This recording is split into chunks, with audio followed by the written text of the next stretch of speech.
Hi there, I'm the neuromuscular mechanic, and today we're going to be talking about ultrasound-guided chemodenervation of the long toe muscles. So by this I mean the flexor hallucis longus, the flexor digitorum longus, and the extensor hallucis longus. Now my one disclaimer for today are the videos that I'm showing are of normal echo texture. They're of my muscles. Individuals who have spasticity, often we see increased echogenicity to the muscles.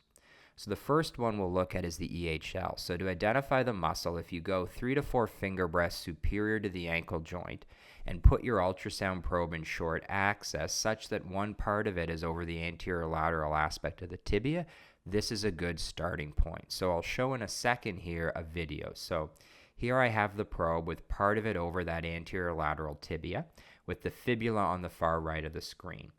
And then in a second here, I'm going to identify the EHL, which is right in the middle here. Again, about 3 to 4 finger breadths above the ankle joint. And what I'm doing now is I'm extending my big toe. And you can see sort of the muscle really move nicely there to identify the borders. And so that is where the EHL will be.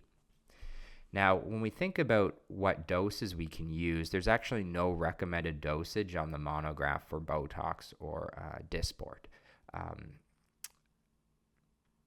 Now, our next muscle will be the flexor digitorum longus. So again, to identify it, you put your probe in short axis, start around the mid-calf, but put it over the anterior-medial aspect of the tibia. In this view, you'll identify the soleus, which is superficial, and the tib post, which is deep. And to ensure you have the right muscle, you can use electrical stim. So what I'm doing here, and I'll orient in a second, is I'm bringing the probe, I'm translating it quite posterior. And so here I have the medial gastrocnemius and the soleus. And then I'm going to start translating it here in a second back to the posterior medial border of the tibia, right there. So we'll freeze it here. There's that border of the tibia. And then that triangular structure that's right under the soleus is our flexor digitorum longus.